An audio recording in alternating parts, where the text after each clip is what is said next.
በስመ አብ ወወልድ ወመንፈስ ቅዱስ አሐዱ አምላክ አማን ተንሥአ እግዚእነ ወአስተርአዮ ለስምዖን። በእውነት ጌታችን ተነሳ፣ ለስምዖንም ታየው። ሉቃስ ወንጌል 24 ነው። በእውነት ጌታ ተነስቷል። እንግዲህ ዛሬ የመድኃኒታችን የኢየሱስ ክርስቶስ በዓለ ትንሣኤ ነው። የጌታችን የኢየሱስ ክርስቶስ የትንሣኤው መታሰቢያ በዓል ከሌሎቹ የተለየ ከሌሎቹ ትንሣኤ የተለየ ስለሆነ በእውነት ጌታ ተነስቷል ያለው ስለዚህ ነው። የሌሎቹ ትንሣኤ ዳግም ሞት ያስከትላል። ብዙ ዘመን ይጠይቃል። ዕለተ ምጽአትን ያመለክታል። ሌሎች ተነሱ ቢባል እንደ ጌታችን ትንሣኤ አይደለም። ጌታችን ኢየሱስ ክርስቶስ ግን ለእኛ ብሎ ለዓለም ድህነት የነቢያት ትንቢትን ለመፈጸም የአበውን ተስፋ ለመፈጸም ወደዚህ ዓለም መጣ። እውነቱን አስተማረ። ዓለምን ሁሉ ከደዌ ኃጢአት ፈወሰ። ለበደለው ሁሉ እንደገና እርሱ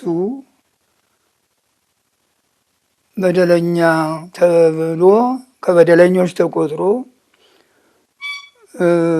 በምቀኞች በተንኮለኞች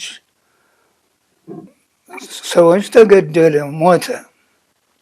የሞተውም ደግሞ ለእኛ ብሎ ነው። ግድ ሆኖበትም አይደለም፣ ኃይል አጥቶም አይደለም። እና ስለዚህ በእውነት ጌታ ተነስቷል። ትንሣኤው ልዩነቱን ያመለክታል። ምሕረ ሞተ፣ አንድ ጊዜ ብቻ ሞተ፣ አንድ ጊዜ ተነሳ። ይህንን ሁሉ ልዩ ትንሣኤ የጌታችን ትንሣኤ ስለሆነ በእውነት እና ሐሰት አይደለም፣ ምትሃት አይደለም። እንደ ሌሎቹ በሐሰት በማስመሰል ሳይሆን እውነተኛ ትንሣኤ ነውና በእውነት ተነስቷል አለ።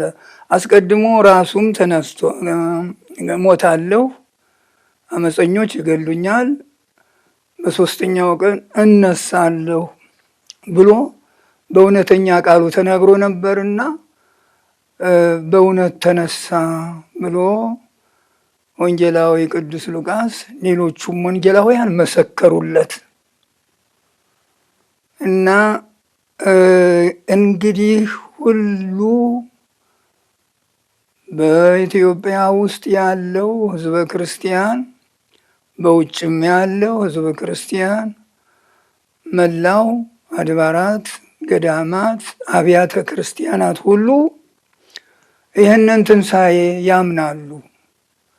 ትንሣኤው እውነተኛ ነውና በእውነት ተነሳ እያሉ ያመሰግኑ ነበር፣ ይዘምሩ ነበረ ተብሎ ስለተነገረ እኛም በዚህ በቅዱሱ ትንሣኤ በመድኃኒታችን ትንሣኤ የሚገባውን ሁሉ አድርገን ሳይከፋን ደስ ብሎን ስንጾም የባጀነውን ሁሉ ወደ ደስታ ለውጠን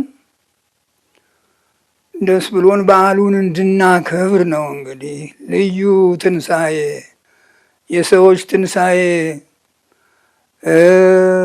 ሁለመናው የጌታችን የመድኃኒታችን ልዩ ተብሏል እና ሰው ሲሞት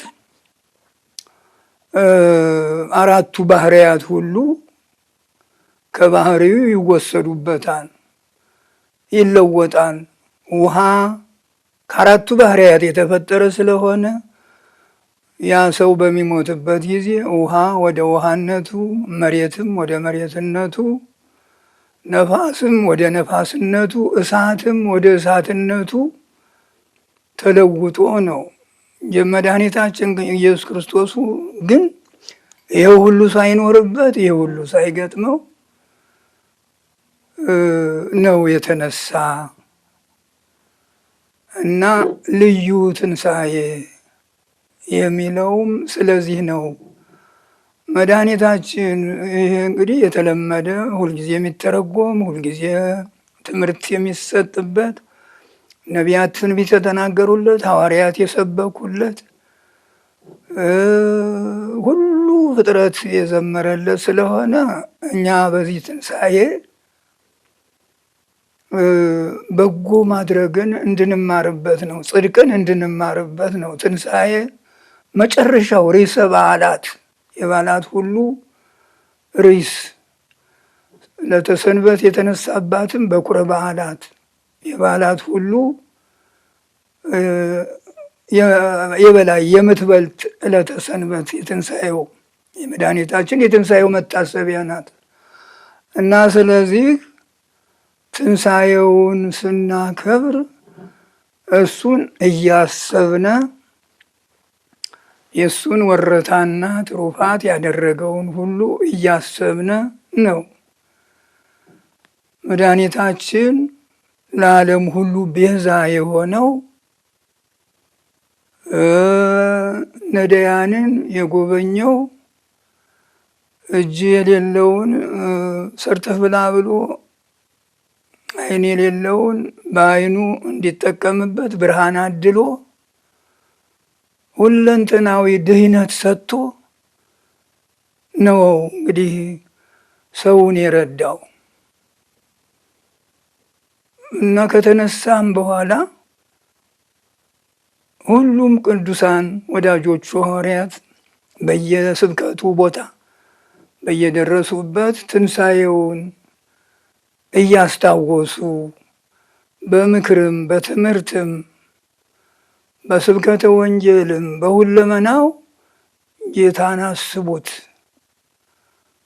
በሁለተኛው የጢሞቴዎስ መልእክት በመጀመሪያው ምዕራፍ ላይ ቅዱስ ጳውሎስ ጢሞቴዎስን መልእክት ሲጽፍለት ተዘከሮ ለእግዚእነ ኢየሱስ ክርስቶስ፣ በመጀመሪያ ኢየሱስ ክርስቶስን ከሙታን ተለይቶ የተነሳውን ኢየሱስ ክርስቶስን አስበው ብሎ ምክር ሰጥቶታል እና እኛም በቤተ ክርስቲያን በየሀገሩ በየሰፈሩ በየመንደሩ ይሄንን ትንሣኤ እያሰብነ ነው፣ እያስተማርነ ነው፣ እየሰበክነ ነው መኖር ያለብን ማለት ነው። መድኃኒታችን ኢየሱስ ክርስቶስ ከሙታን እንደተነሳ ማመን ነው። ኢየሱስ ክርስቶስ ከሙታን ተለይቶ እንደተነሳ የማታምኑ ከሆነ ሃይማኖታችሁ ከንቱ ነው፣ የእኔም ድካሜና ስብከቴ ሩጫዬና ገድሌ ትሩፋቴ ከንቱ ይሆንብኛል ሲል ሐዋርያው ጳውሎስ አስገንዝቧል። እና መድኃኒታችን ኢየሱስ ክርስቶስን አስበው በልብም በአእምሮም በቃልም በተግባርም መድኃኒታችንን ማሰብ ነው እና መድኃኒታችን ከተነሳ በኋላም በየቦታው ደቀ መዛሙርቱን መከራ የተቀበሉትን እየጎበኘ ነው። እሱን አምነው የተከተሉትን በተነሳ ጊዜ ሐዋርያት ሁሉ የክርስቶስ ተከታዮች ስለሆኑ ብዙ ችግር ስለገጠማቸው ሁሉም ስለከዳ ሁሉም አመፀኛ ስለሆነ የሚያበላቸው የሚያጠጣቸው አልነበረም። እና እንግዲህ ቅዱስ ጴጥሮስ ተሰብስበው እያሉ 7 ሆነው ማታ ተሰብስበው ሳሉ አሳ ለማስገር ይሄዳለው አለ። ወንድሞቹ ሐዋርያትም ደግሞ እኛም አብረንህ እንመጣለን አሉ። ሲደክሙ አደሩ፣ አላገኙም። ግን ይህንን መድኃኒታችን ኢየሱስ ክርስቶስ ያስብላቸው ነበር ረሃባቸውን፣ ጥማቸውን እና ሲነጋ መጥቶ ልጆቼ ሆይ አንዳች የሚበላላችሁን አላቸው። እረ የለንም አሉት። በሉ በዚህ በኩል መረቡን ጣሉት አለ። እውነትም እንዳዘዛቸው አደረጉ።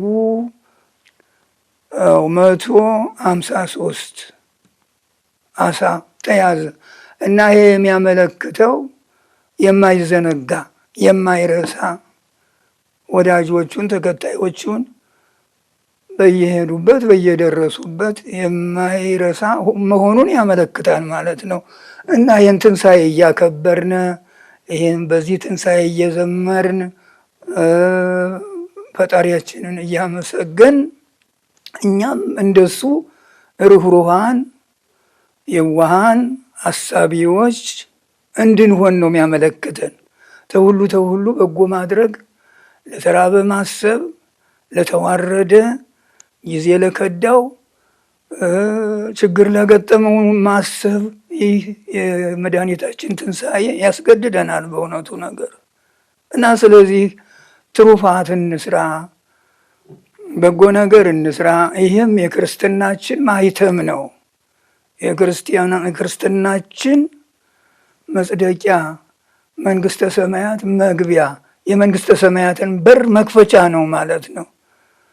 ትንሣኤ በዓሉ የጌታችን ነው ይላል ነህምያ 8 ላይ ስለ በዓል አከባበር ሲናገር እንዲያውም አታልቅሱ፣ በዓሉ የጌታችን ነው፣ በዓሉ የእግዚአብሔር ነው እና በዚህ በዓል አታልቅሱ፣ እንባ አታፍሱ ይላል። ይልቁንም ወደ በረሃው ወደ ዱር ወርዳችሁ ለምለም ዛፎችን የወይራ የበረሃ ወይራ ሌሎቹንም ዛፎች ቆርጣችሁ ጎዝጉዛችሁ በዓሉን አክብሩ እና ያማረውን ብሉ፣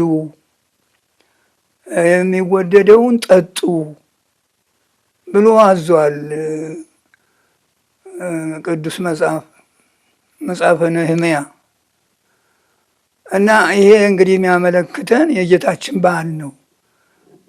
ትንሣኤ የጌታችን በዓል ነው አሁንም እና ይህን በምናከብርበት በራስ ወደድነት በብቸኝነት ሁነን ያገኘነውን ምንበላ ምንጠጣና ድሆችን የማናስብ ከሆነ ግን ትንሣኤውን እንዳላመን ነው ያመለክታል ማለት ነው። ያ ሁሉ ደስታ ለብቻችን አይሁን። ይሄ አሁን ቅድም ያልሁት ደግሞ በዓሉን ስታከብሩ ለሌላቸው ስጧቸው፣ ላኩላቸው ይላል። ላልተዘጋጀላቸው ለሌላቸው ስጧቸው፣ ለነሱም አቅርቡላቸው ይላልና እነዚያ እንግዲህ ድሆች ናቸው ማለት ነው። በበዓል ቀን ቤት ኑሮት ሰው በውስጡ የሚቀመስ ከሌለ በጣም ሁሉን ያስተዛዝባል። እግዚአብሔር አምላክ እንግዲህ እሱ በሚያውቀው መንገድ አንዱን ድሃ አንዱን ሀብታም አድርጎ እንግዲህ በስንፍና የሚመጣ ነው ወይም ደግሞ የእሱ ባህሪ አይመረመርም፣ እኛን ለመታዘብ ነው። ለሁሉም የሚሰጠው እግዚአብሔር ነው እና እግዚአብሔር በዝናብ አብቅሎ በፀሐይ አብስሎ ከሰጠው የዕለት ምግብ፣ የዓመት ልብስ፣ የዕለት ጉርስ ይህን ሁሉ በበዓል ቀን አብሮ መሳተፍ ያስፈልጋል። ሁሉንም ይዞ አንዱ እንጀራ ቢሆን ያችን ቆራርሶ 2 3 እንጀራ ቢሆን ያንን ደግሞ ከፍሎ ከልብሱም እንደዚሁ በትንሣኤ እንግዲህ አዲስ ብርሃን ነው የተሰጠን። አዲስ ልብስ ልበሱ ይላል። ሁለመናው አዲስ ሆነ። በመድኃኒታችን ትንሣኤ ሁለመናው አዲስ፣ መቃብሩ አዲስ ነው። ትንሣኤው አዲስ ነው። ትእዛዙ አዲስ ነው። በብሉይ ኪዳን በነ ኤርምያስ 36 ላይ ስለዚህ ትንሣኤ ይናገራል። ከእነዚህ ቀኖች በኋላ ከእነዚህ ጊዜያት በኋላ አዲስ ሕግ እሰራላችኋለሁ፣ አዲስ ሕግ እና ይሄ ሁሉ ትንሣኤውን የሚያመለክት ነው። እንግዲህ መላእክት የታዩት ነጫጭ ልብስ ለብሰው ብሩህ ልብስ ለብሰው በመቃብሩ ላይ የታዩት ለማርያም መግደላዊትም የተገለጹላት በዚያ እንግዲህ ይሄ ሁሉ ዘመኑ አዲስ መሆኑን ዘመኑ ብሩህ መሆኑን ያ ሁሉ መከራ አልፎ ከአዳም እስከ ኖህ ከኖህ እስከ አብርሃም ከአብርሃም እስከ ሙሴ ከሙሴ እስከ ዳዊት ከዳዊት ደግሞ እስከ ዘመነ ክርስቶስ እስከ ልደቱ እስከ መሞቱ እስከ ስቅለቱ ያለው ዘመን የነበረው ሁሉ ይህ ሁሉ አዲስ ነገር የለውም። በመከራ ያረጀ ተቀጥቅጦ በጉን፣ ፍየሉን፣ ሙክቱን፣ በሬውን፣ ላሙን ገብሮ ይኖር ነበር። ራሱ መስዋዕት ሆነ። እንግዲህ አምጣ እየተባለ አንድ በሬ ያላቀረበ አንድ ሙክት በግ ያላቀረበ ያ መስዋዕቱ እንኳ የማያድነው መስዋዕት ጥቂት ድህነት የሚያሰጠው ያ ሁሉ አልፎ ራሱ መስዋዕት ሆኖ ራሱ በመልዕልተ መስቀል ተሰቅሎ ሊቀ ካህናት ሆኖ ራሱ ያን ሁሉ አስወግዶ አሁን ያ ሁሉ ቀርቶ በአዲስ ኪዳን በአዲስ መሐላ በአዲስ ስጦታ በአዲስ ስርዓት በአዲስ ሕግ ጸንተን እንኖራለን። ደስ ይለናል። ለእኛ ብሎ እሱ ተሰቅሎ ለእኛ ብሎ አስቦ መከራ ተቀብሎ ሙቶ ተነስቶ ወደ ቀደመ መንበሩ ተመልሶ አርጎ ዛሬ የአብያተ ክርስቲያናት ሁሉ እልል እያሉና ካህናት ተሰይመው ሊቃውንት ተሰይመው ይህ ሁሉ የትንሣኤውን ነገር ያስተምራሉ። ሲያስተምሩም ቅድም እንዳልሁት ነው፣ ሌላ ሕግ የለም። መክብበ መጻሕፍት ተብላለች ቅድስት ወንጌል። የመድኃኒታችን ቃል የተናገረው የሰራው ያደረገው ርኅራኄውን ቸርነቱን ያሳየበት ሕገ ወንጌል ቅዱስ ነው፣ ክቡር ነው እና በዚያ ውስጥ ነው አልዓዛር ተነሳ። ግን ጥቂት 4 ቀን አድሮ ተነሳ። የቆየው ምናልባት በዚህ ዓለም 40 ዓመት ነው። ኤጲስቆጶስ ሆኖ አልዓዛር 40 ዓመት ቆየ ይላል ሌላው መጽሐፍ የቤተ ክርስቲያናችን ነው እና ከዚያ ስለተለየ ነው በመጀመሪያው መግቢያ ልዩ በእውነት እውነተኛ ትንሣኤ ብለን የተናገር ነው እና አሁንም ደጋግሜ የምናገረው ትንሣኤው እንግዲህ ሁልጊዜ የተለመደ ነው እና ደግሞ ዘመን በተለዋወጠ ቁጥር ጊዜ በከፋ ቁጥር በዚያው ልክ ደግሞ የሚመጣው መከራ ብዙ ነውና ችግሩ፣ ረሃቡ፣ ጥሙ፣ እርዛቱ ይሄ ትንሣኤ እንግዲህ ቅዱሳን ጻድቃንን ብርሃን እንዳለበሳቸው መላእክትን ልኮ ለሰው ልጆች ሁሉ ክንፋቸውን ዘርግተው ሰይፋቸውን አንግተው ሲጠብቋቸው ብሩህ ልብስ፣ ነጭ ልብስ፣ ጻዳ ልብስ ለብሰው እንደታዩ ሐዋርያትንም አሳውን አበርክቶ እንደመገባቸው እንደዚሁ እኔ ደጋግሜ የምናገረው ስላየሁም ነው። መምህር ነኝ፣ አባት ነኝ። በየገጠሩ በየመንደሩ በየሰፈሩ በሄዱበት ጊዜ ብዙ የተራቡ የተጠሙ አሉ። በገዳማቱ በአድባራቱም ብዙ ምንም የሌላቸው ጥሬ ቆርጥመው ንፍሮ ቅመው የሚኖሩም አሉና በትንሣኤው ዕለት ግን ሁሉ አዲስ ነገር ነውና ሁሉ ደስ ብሎት እንዲውል ያስፈልጋል። ክርስቶስ የዓለሙን ጭካኔ አርቋል። በመጠኑም እንግዲህ ዓለም ምንጊዜም ክፋት ልማዱ ቢሆንም በሱ ትምህርት ብዙ ተለውጧል። እልፍ አእላፋት ምዕመናን ተገኝተዋል። ቤተ ክርስቲያን እየጎረፉ ወደ ቤተ ክርስቲያን ይኸው እንግዲህ በአብይ ጾም አሁን ያለው ሁሉ ነገር ሁሉ መልካም ነው የሚታየው። ሕፃን፣ ሽማግሌው፣ አረጋዊውም፣ እናቶቻችን ሁሉ ወደ የቤተ ክርስቲያኑ ሲጎርፉ ደስ ይላል። ይሄን ትንሣኤ እያሰቡ ነው። ይህንን ዝክረ ነገር የመድኃኒታችን ትንሣኤ እያሰቡ የዋለውን ወረታ በመልተ መስቀል ተሰቅሎ ደሙን አፈሶ መስዋዕት ሆኖ ሊቀ ካህናት ሆኖ ዓለሙን ያዳነ ይህን የመሰለ መድኃኒት ትተን ወደ ሌላ መሄድ አይገባንም። ይህችን በረከት ከተቀበልነ በኋላ ጣዕመ መንግሥተ ሰማያትን ከቀመስነ በኋላ መከራውን ከለመድነው በኋላ ስጋው ደሙን ከተቀበልነ በኋላ ካመነ ከተጠመቀ በኋላ ያንን ሁሉ ቸል ብለን ወደ ሌላ ነገር ብንሄድ ግን ያው ከንቱ ነው። እንግዲህ ከንቱ መቅረት ነው።